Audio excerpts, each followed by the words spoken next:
Japan rose from nuclear devastation to become the world's second-largest economy in a single generation. Its discipline was legendary, its corporations unstoppable. But for 3 decades, growth slowed to a whisper. Was the miracle finished or quietly evolving? In 1945, Japan stood beneath ashes, its cities burned, industries shattered, transportation broken, and millions returning home to ruins without empire, certainty, or economic direction. Hiroshima and Nagasaki symbolized devastation, but nationwide collapse defined reality as hyperinflation surged, black markets expanded, and institutional legitimacy evaporated across a traumatized society. The militarized command economy that once fueled imperial expansion disintegrated overnight, leaving structural vacuum where authority had existed and confidence once anchored production. Occupation authorities dismantled industrial conglomerates, redistributed land, rewrote constitutional foundations, and purged militarist leadership, enforcing transformation rather than permitting gradual domestic reform. This rupture reshaped the national psyche, replacing expansionist ambition with disciplined restraint, redirecting collective focus toward reconstruction, productivity, and long-term institutional credibility. Japan's economic DNA was reborn in scarcity and humility, forged not through triumph but through constraint, strategic recalibration, and survival-driven reinvention. Under American occupation, Japan's political and economic architecture was redesigned, embedding democratic institutions while restructuring centralized wartime controls into coordinated, civilian-oriented governance frameworks. The powerful Zaibatsu conglomerates were dismantled, later reconfigured into keiretsu networks that preserved coordination while preventing concentrated militarized dominance. American security guarantees allowed Japan to limit defense spending dramatically, freeing national resources for industrial rebuilding, education expansion, and technological modernization. Monetary stabilization suppressed inflation, restored fiscal credibility, and reinforced public confidence that currency discipline would anchor recovery rather than chaos. The Ministry of International Trade and Industry coordinated strategic sectors, guiding exports and technological catch-up without imposing overt authoritarian command structures. Japan's reborn identity fused external security with internal discipline, prioritizing efficiency, cooperation, and export competitiveness over confrontation or territorial ambition. From the 1950s through the 1980s, Japan's transformation stunned the world, turning post-war devastation into one of the fastest sustained industrial expansions in modern history. Steel, automobiles, electronics, and shipbuilding surged simultaneously, while companies embedded quality control and incremental innovation into every stage of production relentlessly. Lifetime employment systems cultivated loyalty and stability within major firms, reinforcing collective identity and long-term commitment over individual mobility or short-term gain. High household savings fueled domestic capital formation, while banks financed disciplined industrial expansion instead of speculative excess or volatile asset bubbles.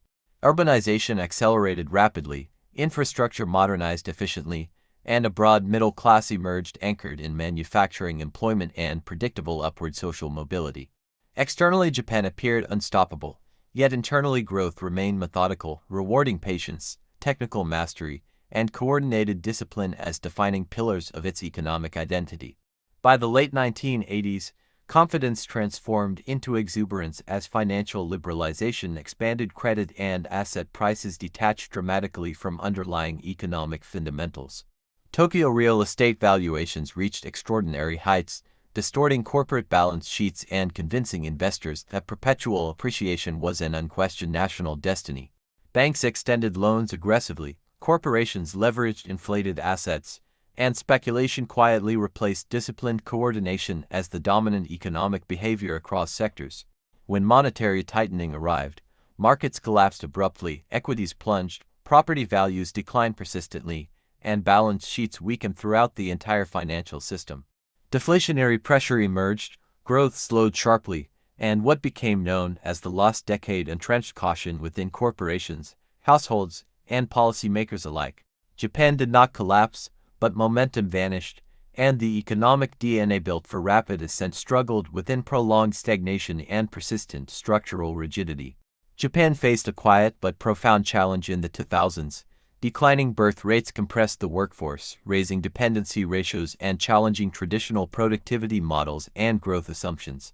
Rural regions hollowed as youth migrated to urban centers, weakening local economies and creating structural imbalances that tested long-standing institutional coordination and social cohesion across the nation. Cautious households prioritized savings over consumption, slowing domestic demand, while corporate conservatism intensified, reinforcing risk aversion and limiting entrepreneurial experimentation within a society optimized for disciplined stability. Immigration remained minimal, reflecting cultural caution and social concerns, leaving demographic shifts to exert unmitigated pressure on labor supply, fiscal policy, and intergenerational economic expectations. Aging populations increased social security burdens, compressed tax bases, and demanded strategic adaptation, forcing policymakers and businesses to balance fiscal responsibility with sustaining economic vitality. Japan's post-war economic DNA, discipline, coordination, and reliability remained resilient but increasingly constrained, highlighting the challenge of preserving prosperity amid irreversible demographic transformation.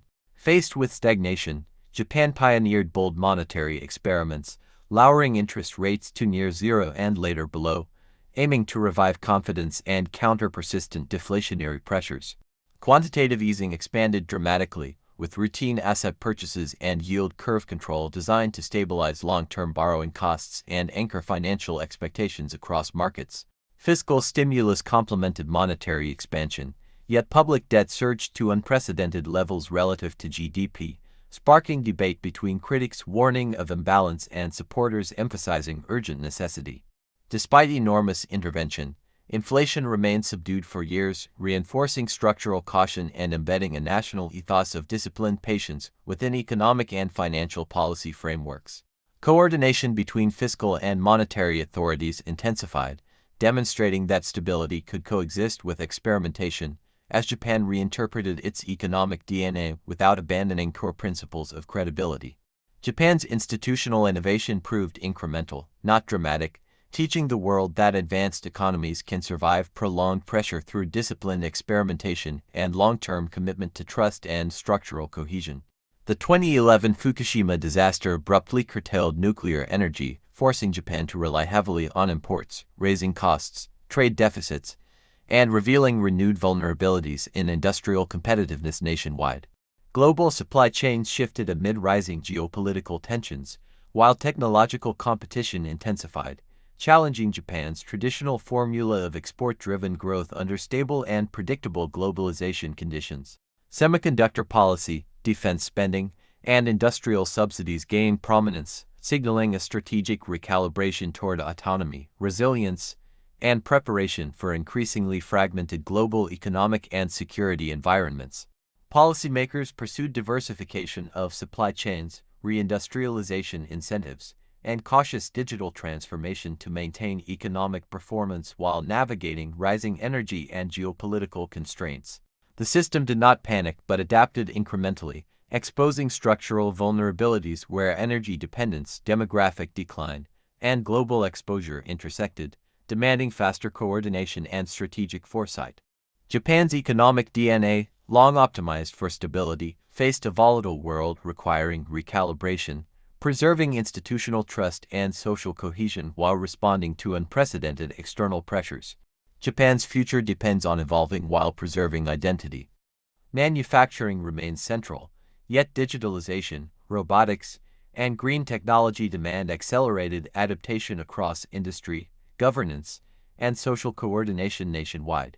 Demographic decline continues, compressing labor and consumption, yet productivity innovation, automation, and corporate efficiency reforms offer partial mitigation against shrinking workforce challenges.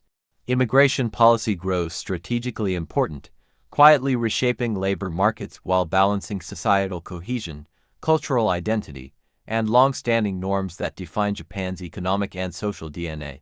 Defense normalization reflects strategic realism rather than militarization, signaling recalibration of security policy to protect industrial competitiveness and preserve institutional credibility in a fragmented geopolitical environment.